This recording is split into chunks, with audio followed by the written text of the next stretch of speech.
이 세상에서 가장 마음 아픈 일들이 뭘까요? 그건 아마 배반당하는 일이 아닌가 이렇게 생각이 듭니다. 고난 주간에 일어난 여러 사건들 가운데서도 예수님이 가장 힘들어했던 일은 이렇게 채찍에 맞거나 혹은 자신이 예루살렘에 입성할 때 호산나 이렇게 외쳤던 사람들이 십자가에 못 박으라고 소리 지른 일, 이런 것들보다 오랫동안 자신에게서 배우고 기적의 사건의 증인이 된 이 제자들 가운데 자신을 배반한 사람이 있다는 것, 이게 예수님을 가장 힘들게 하지 않았을까 생각이 듭니다. 성경에는 그 배반의 사람을 두 사람 소개하는데, 한 사람은 가룟 유다고 한 사람은 베드로입니다. 이 두 사람은 교회를 안 다니는 사람들도 이름을 다 알 정도예요. 그 중에 베드로는 다시 돌이켜 주님의 제자로서 끝까지 충성하였으며 교회의 큰 일꾼이 된 사람입니다. 그러나 가룟 유다는 자살로 그의 인생을 마무리 짓습니다. 저는 가룟 유다가 3일만 좀 더 참았으면, 뭐 이렇게 승질이 급하게 빨리 목을 뱉는지 좀 참고 좀 한 3일만 참았다가 예수님 부활하셨을 때 만났으면 좀 달라지지 않았을까 안타까움도 가집니다. 그러나 어떤 면에서 진정한 배신이 뭐냐, 그거는 상대에게 미안하다는 말도 못하고 그냥 떠나버리는 거, 포기하는 거, 그죠? 사과도 하지 못하고 포기하는 것만큼 큰 배신이 없다 하는 생각이 들어요. 오늘 저는 고난 주간을 맞이해서 누가 주님을 배신하는가, 가룟 유다를 좀 생각해 보려고 합니다. 가룟 유다는 이 배신의 아이콘이라고 할 수 있어요. 지금도 이 가룟 유다라고 하는 이 표현을 많이 쓰기도 해요. 양을 이렇게 도살장으로 이렇게 끌고 갈 때 앞에서 다른 양들을 유인하는 양이 있는데 그런 염소가 있답니다. 그걸 뭐라고 부르냐니까 유다 염소라고 부른대요. 남태평양에 갈라파고스라고 하는 섬이 있는데 육지에서 되게 멀리 떨어져 있습니다. 그 옛날에 찰스 다윈이 이 섬에서 새들의 진화를 확인하기도 했다는 그 섬인데, 거기에 간 그 유럽 사람들이겠죠. 비상식량으로 염소를 좀 풀어놨답니다. 근데 염소가 너무 많이 늘어나서 그 갈라파고스 섬에 아주 희귀한 그 동물들을 사는 걸 방해를 놓기 시작하고 문제를 일으켰다는 거예요. 그런 일들이 간혹 있습니다. 어디 그러냐면 호주에 토끼들이 그런 일을 저질렀죠. 사람들이 토끼를 풀었는데 너무 토끼가 늘어나가지고 거기는 야생 그런 큰 동물들이 없으니까요. 하여튼 염소가 많이 늘어난 이 섬에서 이 염소를 죽이려고 온갖 방법을 썼는데 별로 소용이 없었는데, 그 중에 제일 효과적인 방법이 뭐였냐? 온몸에 그 호르몬, 그 다른 동물을 유인하는 그 호르몬제를 잔뜩 그 뿌려놓은 그 염소를 풀어놓고 그 목에다가 GPS를 달았다는 거예요. 그러니까 막 염소들이 그 염소한테 막 이렇게 다 몰려든 거예요. 그러면 이제 GPS로 위치를 확인하고 가가지고 총으로 다 쏴서 죽였답니다. 이렇게 해서 6년 동안 8만 마리의 염소가 죽었다고 합니다. 제가 보기에 이 염소야말로 진정한 가룟 유다 염소가 아닐까 하는 생각이 들어요. 우리는 가룟 유다의 이름은 많이 들었지만 잘 아는 건 별로 없어요. 유다 앞에 있는 이름 가룟이라고 하는 동네가 정확히 어딘지도 사실은 알기 어렵습니다. 확실한 거 하나는 갈릴리 쪽이 아니고, 그러니까 이스라엘 북부가 아니라 남부라는 얘기만 좀 알려져 있어요. 그럼에도 불구하고 정확한 위치도 잘 모릅니다. 가룟 유다에 대한 얘기는 오히려 이렇게 위경, 그러니까 우리가 정경, 외경, 위경 이렇게 부르는 게 있습니다. 정경이 우리 성경 66권이면 이제 외경은 뭐 캐톨릭에서 추가적으로 더 보고 있는 몇 권들의 책이 있죠. 마카비서 같은 거. 위경은 뭐냐면 가짜예요, 가짜. 성경이 아닙니다. 가짜 책들인데 이 위경들 중에는 이제 유다복음서 뭐 이런 것들도 있어요. 근데 이런 위경들 가운데 가룟 유다가 어릴 적부터 귀신에 사로잡혔다 이런 얘기가 써 있는 책이 있다고 합니다. 우리는 가룟 유다를 배신자로만 알기도 하고 어떤 사람들은 상상력을 발휘해서 그가 나라의 독립을 위해 싸우지 않는 예수님을 배신했다 뭐 하면서 여러 가지 예, 드라마틱한 이야기들을 꾸며내기도 합니다. 그러나 성경은 그런 얘기들을 거의 말하지 않습니다. 성경에서 가룟 유다에게 주는 힌트가 하나 나오는데 요한복음에 나옵니다. 요한복음에 가룟 유다에 대해서 뭐라고 그러냐면 그가 돈괴를 맡았다 이런 얘기가 나와요. 돈괴를 맡았다. 그리고 또한 사도 요한은 뭐라고 얘기했냐면 그가 돈괴를 맡고 거기 넣는 것을 훔쳐간다 이런 말도 했어요. 그러니까 가룟 유다가 어떤 사람이냐? 예수님을 돕는 자들이 보낸 후원금을 집행하는 일종의 회계 담당자, 회계 집사, 회계 장로 이렇게 볼 수 있죠. 그런데 이 회계를 불투명하게 운영하면서 횡령을 했다. 이게 요한이 지적하는 바예요. 그런데 이거 자체가 가룟 유다의 위치를 짐작하게 만들어요. 왜냐하면 요즘도 기업에서 사장이 제일 믿는 사람에게 무엇을 맡기냐? 돈을 맡깁니다. 그죠? 어디나 어느 모임이나 재정 담당자는 그 제일 수장이 제일 신임 하는 사람에게 그 일을 맡기는 거예요. 기업에서 이제 CEO 밑에 제일 중요한 임원이 누구냐 그러면 CFO라고 부르는데 이 사람이 누구예요? 재무 담당 임원이에요. 돈을 맡는 사람은 그 조직에서 1인자가 되기 위해서 준비하는 2인자다 이렇게 얘기할 수 있는 거예요. 그리고 이 CFO가 돈을 집행하는 걸 거부하면 기업에서 아무 일도 할 수가 없어요. 뭐 투자를 하려고 그러는데 재무 담당 임원이 안 된다, 돈 못 쓴다. 그러버리면 뭐 사장도 사실은 하라 마라 잘 말을 안 해요. CFO가 그 정도 결정을 내렸으면. 교회에서도 재정을 맡고 있는 장로가 중요한 역할을 가지고 있지 않습니까? 재정 집행을 못 하겠다 그러면은 목사님이 뭘 하려고 해도 너무 힘들겠죠. 이런 걸 생각해 보면 가룟 유다가 엄청 중요한 일을 맡고 있었다 이렇게 생각할 수 있어요.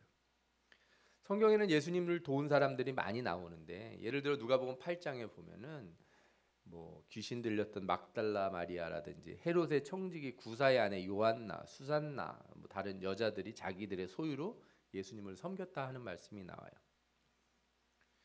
이런 사람들이 섬길 때 직접 섬길 수도 있지만 돈을 들이면 누가 관리를 했을 거 아니에요? 예.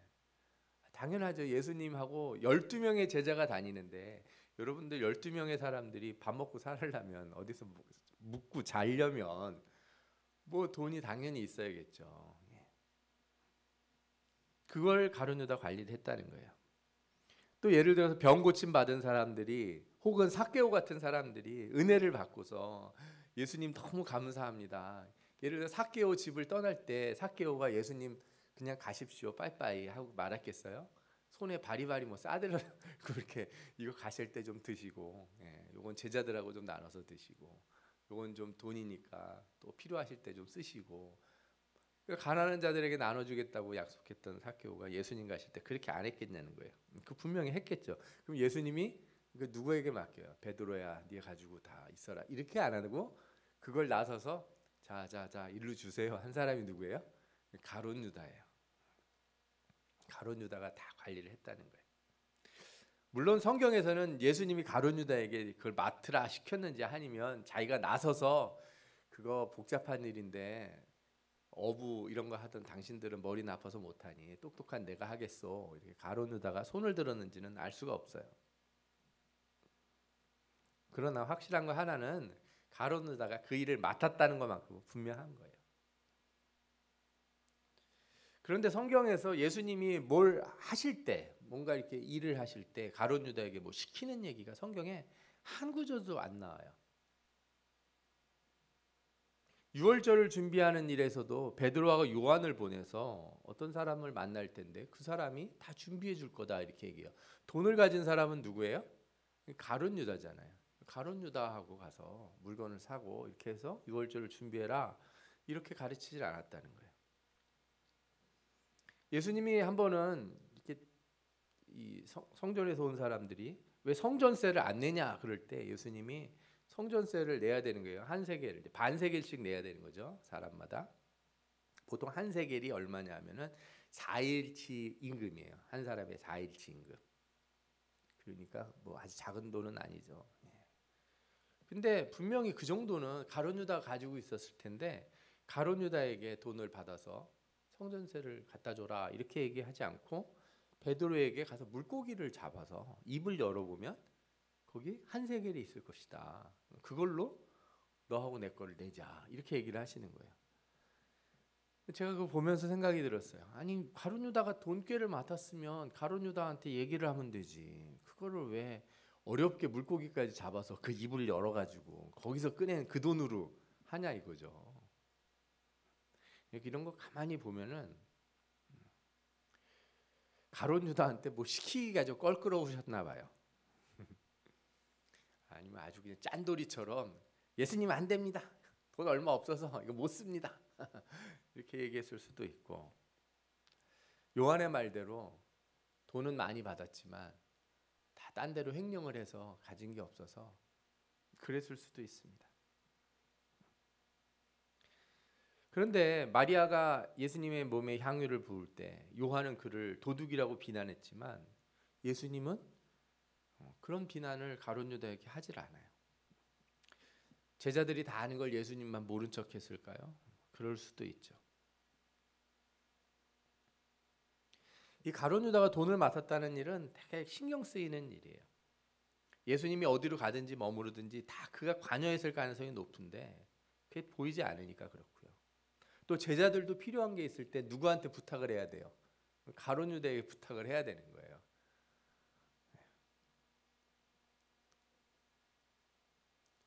그래서 성경에 가룟 유다의 기록이 잘 안 나온 거는 아마도 그가 예수님 일에 관심이 적었던 것 아닌가. 그가 돈을 관리하는 일이 그렇게 주님의 일을 협력하는 그런 측면에서 관리하지는 않고 그저 인간의 생각으로 한 건 아닌가 이렇게 짐작을 하게 됩니다. 또 한 가지 그가 제자로서 가진 위치를 짐작하게 하는 게 있는데 그게 오늘 읽은 성경 본문이에요. 대제사장들을 만나서 예수님을 넘겨주겠다고 합니다. 근데 이게 이상한 게 아니 자기가 뭔데 예수님을 넘겨준다 그래요. 자신이 뭔데. 근데 대제사장들이 그걸 인정하고 함께 논의를 했다 하는 말씀이 나와요. 가룟 유다가 그런 제안을 했을 때 그래? 그러면 네 말대로 한번 우리 같이 한번 해보자. 그리고 가룟 유다를 인정하는 거죠. 만약에 베드로가 그랬다면 이제 우리 생각에는 베드로가 수제자니까 베드로가 그랬다면 그럴 만하지 그랬는데 그게 아니라 가룟 유다가 그랬을 때 대제사장이 인정했다. 이건 무슨 뜻인가? 이건 적어도 제자들 가운데서는 몰라도 주님 보시기에는 몰라도 우리가 성경을 보는 신앙적인 입장에서는 몰라도 세상에서 보기에는 누가 제일 그럴듯한 사람이에요? 가룟 유다가 제일 그럴듯한 사람이라는 거예요. 12명의 제자 예수님과 함께 다니는 그 일행 중에 말이 통할 만하고 저 그룹을 대표할 만한 사람 예수님 다음으로 저 그룹을 대표할 만한 사람으로 사람들은 누굴 봤다는 거예요? 가룟 유다를 봤다는 거예요.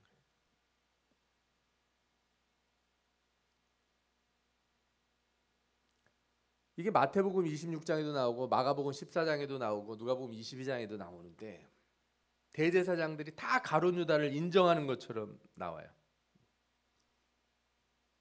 그렇지 않고서야 가룟 유다의 이런 제안이 네가 뭔데 그런 소리를 해? 하면서 이렇게 무시할 수 있는데 무시를 안 했다는 거. 그리고 그와 계략을 짰다는 거. 이게 분명히 대제사장들이나 서기관들이나 바리새인들이 봤을 때 가룟 유다가 그럴듯한 사람인 거예요. 대표할 만한 사람. 제가 그래서 잘 생각을 해봤더니 그럴 수 있다는 생각이 듭니다.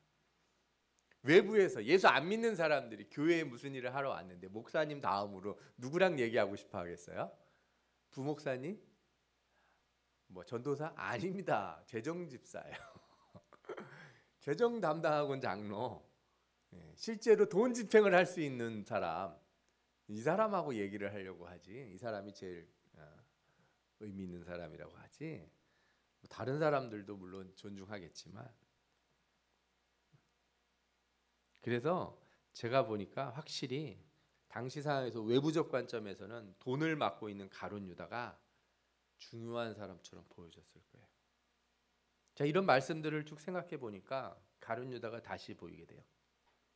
그는 그냥 돈을 맡았고 그냥 조용하고 그냥 뭐라 그럴까 말 없는 은둔 외톨이 같이 혼자서 그냥 궁시렁거리면서 생각하고 있다가 어느 날 삐져서 예수님을 배신한 사람이 아니라는 거예요.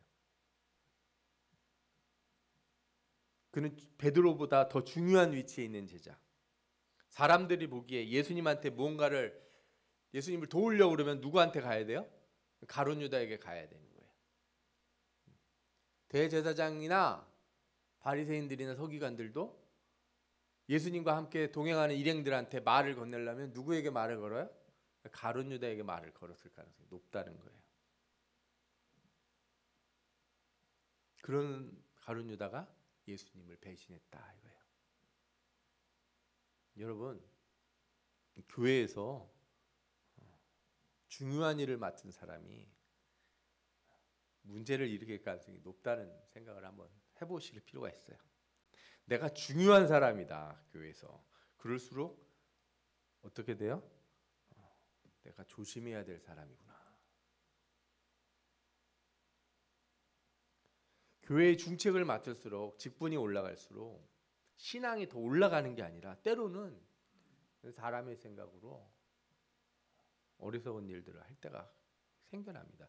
본인은 합리적으로 생각한다고 하지만 자기는 이 교회를 대표하는 중요한 사람이라고 생각하지만 그렇지 않을 수도 있다. 우리가 중요한 사람이 되는 거는 어떤 일을 많이 한다든가 직책이 높은다는 게 그런 게 중요한 사람이 되는 게 아니에요. 교회는 진짜 특이해요. 교회에서 중요한 사람은 어떤 사람이에요? 기도 많이 하고 봉사 많이 하고 헌신하고 보이지 않는 곳에서 일하고 외적으로 인정받는 게 아니라 하나님에게만 인정받는 사람이 되는 게 그게 우리가 지향해야 될 바예요. 올라갈수록 조심해야 되는 것, 중요한 일을 맡을 때마다 더 겸손해야 되는 이유가 바로 거기에 있지 않는가 생각이 듭니다. 자, 이제 가룟 유다 얘기를 좀 더 해보겠습니다. 그가 돈을 맡았고 중요한 일을 맡았기 때문에 주님을 배신했다? 이건 아닐 거예요. 그에게 어떤 무엇인가가 있으니까 그를 사로잡은 무엇인가가 있기 때문에 그가 그렇게 했겠죠. 가룟 유다는 자신이 한 일에 대해서 나중에 이렇게 고백을 하는 장면이 나오는데 성경을 보면 가룟 유다는 예수님의 무죄를 분명히 확신했어요. 마태복음 27장 3절에서 4절을 보면 그때 예수를 판 유다가 그의 정죄됨을 보고 스스로 뉘우쳐 은 30을 대제사장들과 장로들에게 도로 갖다 주며 이르되 내가 무지한 피를 팔고 죄를 범죄하였다 하니 이렇게 나와요. 그러니까 예수님이 죄를 받았다는 게 왜 이러지? 이렇게 생각이 든 거예요. 예수님이 무죄한 걸 알았어요. 그러니까 풀려날 줄 알았겠죠. 그런데 예수님이 무죄한 분인데도 불구하고 정죄를 받아서 죄인이 된 거예요. 자신이 생각한 것보다 일이 커졌어요. 그래서 나는 무죄한 예수님을 너희들한테 넘긴 건데 너희들이 예수님의 무죄한 예수님을 왜 죄인으로 만들었냐 이렇게 얘기를 한 거죠. 가룟 유다는 예수님이 죄인으로 재판을 받고 아마도 채찍에 맞고 피를 흘리고 이럴 때 십자가를 칠 때 자신의 계획이 꼬였다는 것을 알게 됐을 거예요. 불의한 시대에는 무죄도 유죄가 될 수 있다는 것을 뒤늦게 깨달은 거죠. 그래서 자신이 그렇게 깊이 생각하지 않았다는 것, 자신이 한 일이 얼마나 큰 죄가 되는지를 뒤늦게 깨닫는 거예요. 현대에도 이런 가룟 유다 같은 생각을 하는 사람들이 많아요. 자신이 한 일에 대해서 가볍게 생각하는 거예요. 내가 지금 한 일이 나중에 어떤 큰 결과를 가져올지를 깊이 생각 안 하는 거죠. 예를 하나 들자면 요즘 말이 많은 거 학교 폭력 같은 거예요. 어렸을 때 뭐 이렇게 애들을 괴롭힌 거예요. 또 군대 같은 데서 괴롭힌 거죠. 이런 일을 한 사람들은 자신의 문제를 거의 깨닫지 못합니다. 자기가 뭘 했는지 몰라요. 그게 그렇게 중요한 일인지를 몰라요. 그러다가 이런 사람들이 이제 뭐 그냥 그렇게 살면 아마 별 드러나지 않았을지도 몰라요. 그런데 오랜 시간 무명했다 인기를 얻어가지고 이 대중 앞에 유명한 사람으로 이렇게 딱 등장하는 순간 자신들이 과거에 저질렀던 일들이 다 그 사람을 붙듭니다. 이 사람들이 이제 사과를 하죠. 내가 잘못했다.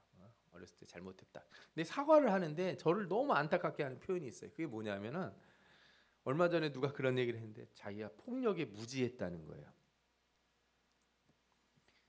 폭력에 무지했다? 이게 무슨 소리입니까? 자신이 한 일의 결과가 어떤 영향을 줄지 몰랐다는 거예요. 근데 저는 이 말이 이게 사과인지도 잘 모르겠어요. 어떻게 폭력에 무지할 수 있는가? 가룟 유다가 한 말도 똑같습니다. 내가 무지했다 이거예요. 내가 이렇게 될 줄 몰랐다. 난 너희들이 주님을 그렇게 십자가에 달을 줄 몰랐다. 그러나 그것은 사과도 변명도 안 됩니다. 대제사장이 뭐라고 얘기해요? 그래? 그것이 우리에게 무슨 상관이냐? 네가 당하라. 마태복음 27장 4절에 나오는 말씀이에요. 그게 무슨 상관이냐? 네가 무지해서 그렇게 저지른 일이 그게 무슨 상관이냐? 마귀가 우리에게 하는 얘기가 그런 거예요. 내가 몰랐다 이거. 내가 이렇게 하면은 사람의 마음을 상하게 할 줄, 이렇게 하면 내가 교회를 흔들게 될 줄, 이렇게 되면 주님의 일을 망치게 될 줄 난 잘 몰랐다. 마귀가 뭐라 그래요? 그게 무슨 상관이냐? 네가 당하라 이렇게 얘기한다는 거예요. 그래서 제가 여러 차례 말씀드리지 않습니까? 청교도 신학자 존 오웬이 무지는 거의 악이다 이렇게 얘기했다는 거예요. 아니 실존주의 소설가 알베르 까미도 비슷한 말을 했는데 세상에 악한 것은 거의 항상 무지에서 온다 이런 말을 했어요. 무지했다는 말은, 내가 몰랐다는 말은 용서의 조건도 안 되고 이를 되돌릴 방법도 되지 못합니다. 무지는 우리가 피해갈 길이 아니라 받아들여야 될 책임이 됩니다.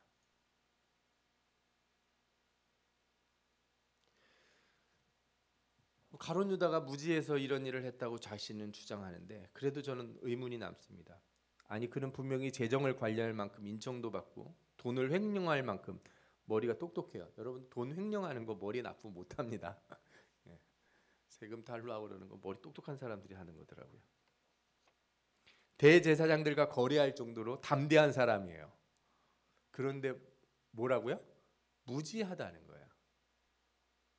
그게 말이 되나 생각이 들어요. 그렇게 똑똑하고 담대한 사람이 무지할 수 있을까요? 여기에는 그를 무지하게 만드는, 정확히 말하면 공의로움 올바름에는 무지하게 만들지만 다른 이익 앞에서는 지혜롭고 약삭빠르게 만드는 것이 있다는 거예요. 그게 무엇입니까? 그게 바로 탐심이고 욕심이에요. 인간은 자신의 이익 앞에서는 엄청 지혜로워집니다. 자신에게 유리한 일을 생각하면 머리가 기가 막히게 돌아가요. 그래서 그 기가 막히게 돌아간 머리는 어떤 면에서는 무지하게 우리를 만드냐? 공의로움, 정의로움, 올바름에 대해서는 무지하게 만들어요. 내 이익을 극대화하는 측면에서는 머리가 엄청나게 잘 돌아가는데 그렇게 하면 누가 손해가 나는지, 누가 불의를 당하는지, 그죠? 어떤 사람들에게 나쁜 일이 생긴지는 까마득하게 잊어버린다는 거예요. 그래서 인간은 이익 앞에서 한없이 무지해져요. 이익을 추구하면서 담대해지고 계획적이 됩니다. 그만큼 무모해지고 또 어리석어지는 거예요. 악한 이익을 추구하는 한 인간은 무지에서 벗어날 수 없어요. 우리는 뉴스를 통해서 너무 많이 보지 않습니까? 우리 사회의 지식인들, 권력자들이 그렇게 모든 면에서 똑똑한 인간들이 지혜로운 척하고, 그죠? 나라에서 상위 0.1%에 든다는 사람들이 실수를 하면 다 뭐라 그래요? 몰랐다 그래요. 잘 몰랐다는 거예요. 왜 몰랐을까요? 그건 자신들의 이익에 눈이 멀었기 때문에. 그들이 자신들의 이익에는 한없이 지혜로웠어도 그 일이 얼마나 부정한 것인지 악한 것인지에 대해서는 무지했기 때문에 그래요. 그래서 몰랐다고 말하는 것처럼 가증한 게 없어요. 앞서 지적한 대로 몰랐다는 말은 변명도 사과도 아닙니다. 오히려 그렇게 말하기 전에 나의 욕심이, 나의 탐심이 나를 무지하게 만들었다. 이렇게 고백하는 게 맞는 말일 거예요. 자, 이제 우리는 가룟 유다를 다른 사람들에게 적용할 게 아니라 우리 자신들에게 적용해야 될 때가 됐습니다. 우리는 어떤 사람입니까? 우리는 악에는 지혜롭고 선에는 무지하지 않습니까? 우리는 인정받고 중요한 사람들이 되는 것은 좋아하지만 나를 믿어주는 사람들을 배반할 정도로 우리 자신의 이익에 몰입해 있지는 않습니까? 주님을 배반하는 일이 그렇게 오래전부터 계획하고 준비된 상태에서 일어난다는 건 아니에요. 그러나 평상시에 나를 사로잡고 있는 어떤 것, 그러니까 그것이 뭐 이익을 추구하는 것이든 내 향락이나 명예나 권력이나 뭐 일종의 죄악의 즐거움 같은 걸 찾는 것, 그 무엇이든지 거룩하지 않은 것이 나를 사로잡고 있을 때 나는 언제든지 무지해질 수 있어요. 이 무지해지면 어떤 일이 생기냐? 죄를 가볍게 여겨요. 죄를 가볍게 여긴다는 거예요. 이게 뭐가 문제냐는 거예요. 그래서 그게 무슨 큰일이 일어나겠어? 여러분들 신앙의 균열이라고 하는 거 경험적으로 보나 성경적으로 보나 신앙의 균열은 뭐 어마어마한 일에서 일어나지 않는다는 거예요. 다윗의 신앙의 균열이 어디서 일어납니까? 왜 옥상에 올라가서 남이 목욕하는 걸 쳐다보냐고요. 거기서 시작되는 거예요. 아니 그게 무슨 문제? 그 몰랐다 나도. 내가 그거 원해서 그런 게 아니고 그냥 몰랐다. 그런데 한번 나한테 그런 생각이 사로잡히면 무한정으로 커져서 사람을 죽이는 일까지 가요. 내가 무지했습니다. 변명이 통하지 않는 상태로 간다는 거예요. 여러분들 가룟 유다의 배반이라고 하는 게 우리 삶에서 언제든지 일어날 수 있는 거예요. 내가 하나님 말씀보다 경건함보다 거룩함보다 더 중요하게 여기고 있는 그 무엇인가가 나 안에서 사로잡고 있으면 나는 자연스럽게 하나님 말씀에 무지하게 돼요. 놀랍게도 이게 저는 정말 놀라운 사실이에요.